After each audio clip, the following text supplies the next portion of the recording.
spent countless hours trying to acquire the right permits and comply with zoning requirements, only to get the runaround from City Hall. It's just all these crazy restrictions for a treehouse that's 115 square feet.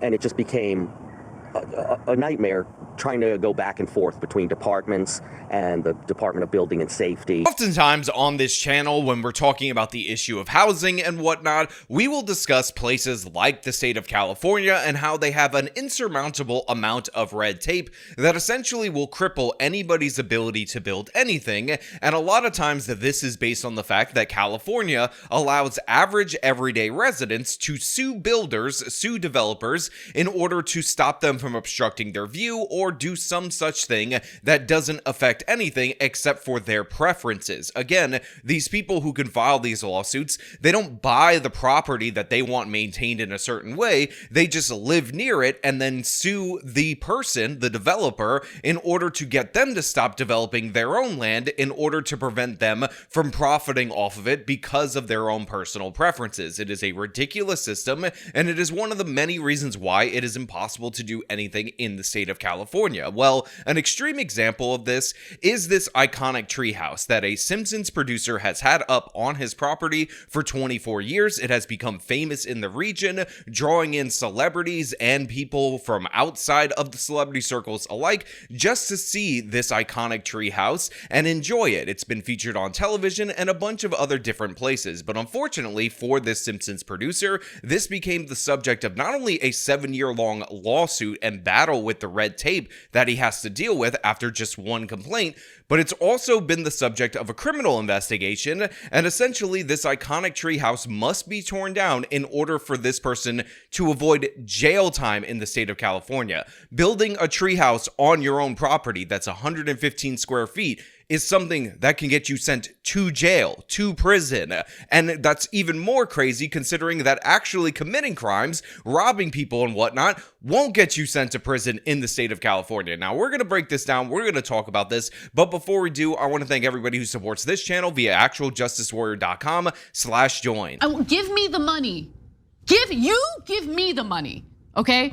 It is the final night for what may be one of the most iconic tree houses ever built. The Boney Island Treehouse in Sherman Oaks is scheduled to be torn down tomorrow after its owner endured a long, drawn-out legal battle with the city to keep it standing. The Simpsons producer who built the treehouse says he's had lots of support from the neighborhood, but in the end, you can't fight City Hall. Rachel Menitoff is live in Sherman Oaks, where community is saying goodbye to Boney Island after 24 years. Rachel. So right off the top, you could see that this particular treehouse is really cool. It looks really nice. There's obviously good seating inside of it. And again, it has been a staple in this particular community for a very long time. Now, of course, the local news has to drop the Simpsons puns right away, saying you can't fight City Hall, which we all appreciate right off the top because you gotta ham up the comedy because this is a Simpsons related story. Therefore, we all gotta joke and we all gotta have fun, even though it is very indicative of how difficult it is to do anything in the state of California. And by the way,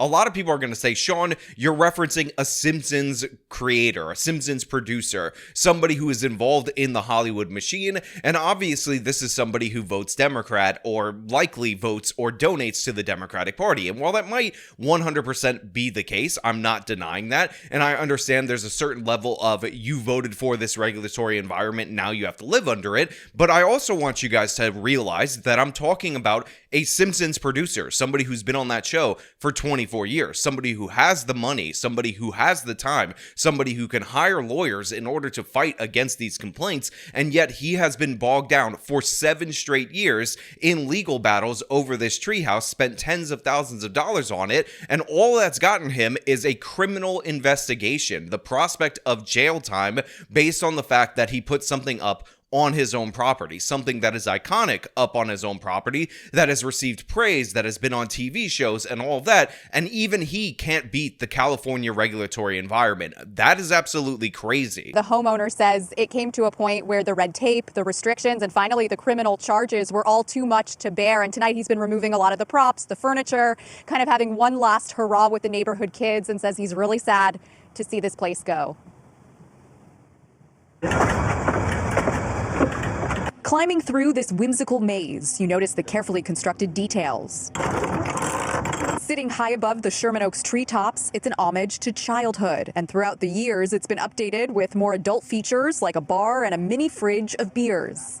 It just felt really nice and homey up here, you know. Rick Polizzi, a former producer on the animated series The Simpsons, built the treehouse 24 years ago with his daughters in mind. They would have their friends come over and play, and any neighbor that came by, we would say, come on up. Now again, for everybody out there in the audience, understand that these are wealthy people that we're talking about. These are Hollywood people, but the story behind this, the story behind the story is actually quite wholesome. This guy ended up putting up this treehouse, which is absolutely epic, for his two daughters when they were little kids. It ended up becoming a feature in the neighborhood. They would bring other kids over, and everybody had a good time, and in 24 years, nobody has been injured, despite the fact that the treehouse is not up to some kind of zoning codes invented by the city in order to prevent anyone from building anything. Everybody had a good time for the longest time, and over time, as his children grew up, as they got older, he ended up making it more suitable as a hangout for adults, so essentially this treehouse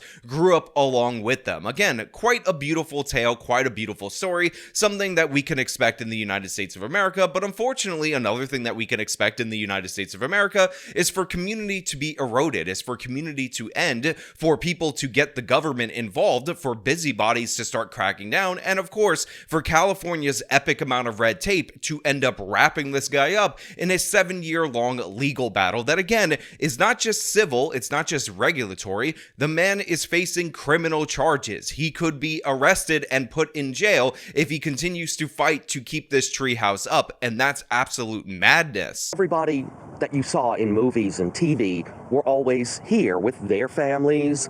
You know, people are saying, hey, is that Halle Berry up in the, up in the treehouse? But Polizzi says legal troubles started when a neighbor complained about the increasing attention the homemade fort was drawing. For the past 7 years, he's been working to defend his treasured treehouse to the tune of $50,000 and even a criminal charge. The Hollywood producer says he's spent countless hours trying to acquire the right permits and comply with zoning requirements, only to get the runaround from City Hall. So look, again, obviously, a lot of the people that are impacted by this are wealthy people. A lot of the people that are impacted by this are celebrities. But $50,000, 7 years of battling against the red tape, trying to bring it up to code, trying to get the permits, and all this guy is experiencing is getting the runaround. And I just want to remind you that even though we're talking about a celebrity situation right here, even though we're talking about somebody who has the money, who has the means, even he can't get through California's red tape. Even he can't defeat this. Even he cannot match the regulatory burdens of the nanny state in the state of California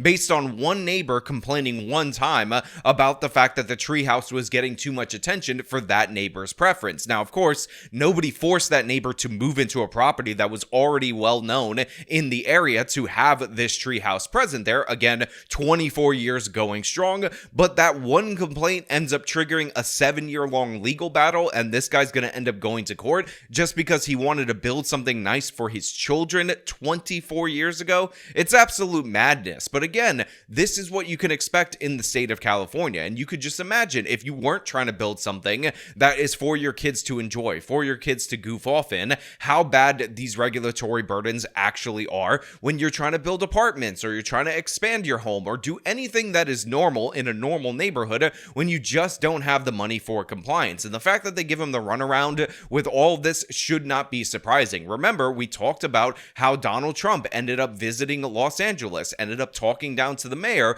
because he had heard from a bunch of different people that it would take 18 months just to clear the debris from the torn down homes due to the fire post the wildfires in the state of California. And Karen Bass promised that that was not going to be 18 months.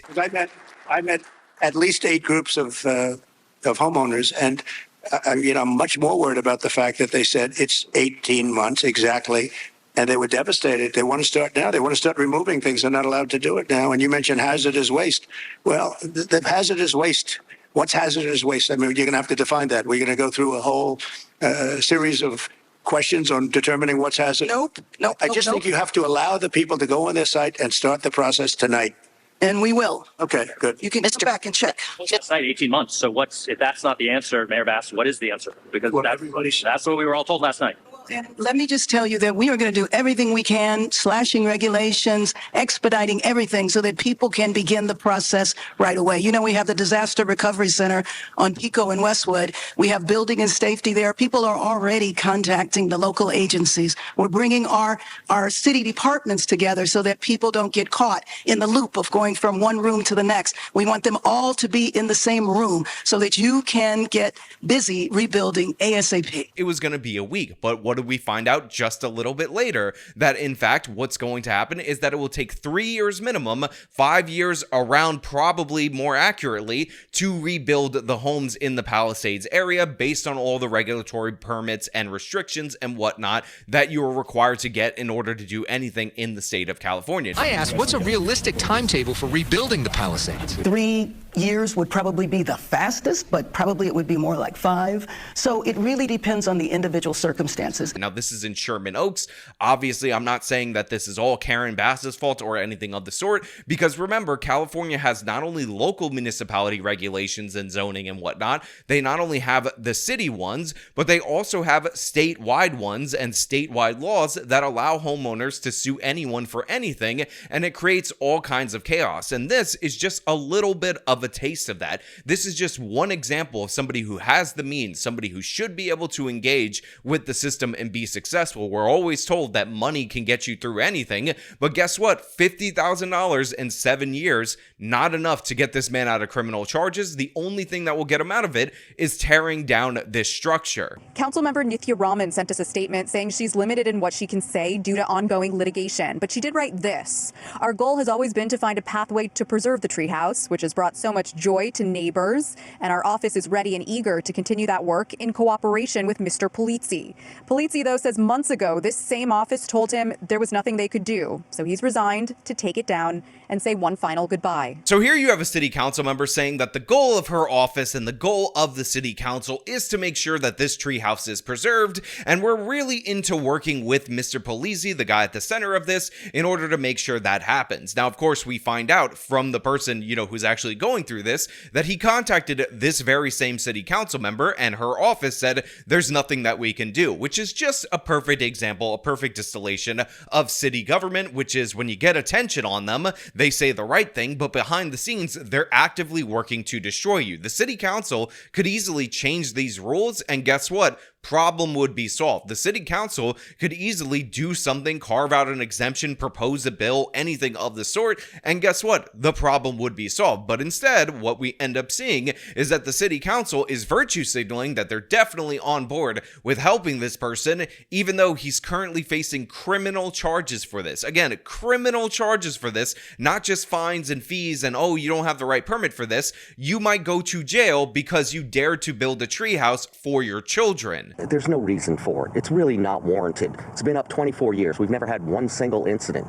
It just gets caught up in city red tape, and there's no way to untangle yourself from it. Look, he's 100% right. There is no reason for this. It doesn't make any sense at all. They haven't had any incident, and the fact that there could be a potential incident should not be a reason to restrict anybody from doing anything. Obviously, we all understand that in some cases, anytime you do anything, you increase the level of risk of something happening down the line, but we should not have this preemption on the American people, stopping their imagination, stopping their desire to build, stopping their desire to expand, and it's absolutely tragic that we do. And again, this guy, probably a left-wing Democrat, probably voted for some of these very same people that put in these regulations, is probably upset about the evil orange man trying to cut back on regulations of a similar nature on the federal level. But the fact of the matter is, even he can't get through this, despite the fact that he has every advantage that you, the average Californian, would never have, that you, the average person living in a high regulatory environment,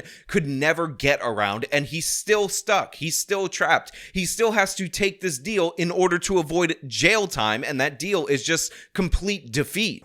Now, part of the agreement with the city is that once Rick demolishes the treehouse, the criminal charges against him will be dropped. So he has a construction crew coming out first thing tomorrow morning, and they're going to do exactly that. Honestly, this is the sad state of the United States of America right now, and I will just remind everybody out there in the audience that the Empire State Building was built in under a year. Many of the iconic infrastructure projects of the United States of America were built on a similar time schedule, if not sooner. But the fact of the matter is, here in the United States of America, it takes now 7 years to adjudicate the legality of a treehouse, and it's still technically an illegal gray area in states like the state of California. And by the way, again, for those of you out there in the audience who think it's just blue states, it's just California, while California is definitely an extreme example of this, local zoning and local ordinances like this exist all over the country. They're ridiculous and absurd, and if you run afoul of the wrong regulator, if you run afoul of the wrong petty tyrant, guess what? You could end up under the gun, you could end up facing the scrutiny, and it could be devastating and ruinous to your life. This person honestly will be able to endure, he'll be able to get over it. He has already made himself a success in life for a long period of time, but the fact of the matter is, average everyday Californians, average everyday Americans run up against these kind of regulatory bodies each and every day in this country, and guess what? They don't prevail. They end up being driven into bankruptcy. A normal person having to spend $50,000 in order to defend themselves from regulators like this might lose their home as a consequence of it, but this guy is able to endure, and he still can't win. That's how crazy the state of California is. Now, of course, I want to know your thoughts about this down in the comments below. If you like this video, show them by leaving a like, subscribe for more content, follow me on my social media, support me via the support links in the description of this video. This has been me talking about the absolute madness in the state of California. Till next time.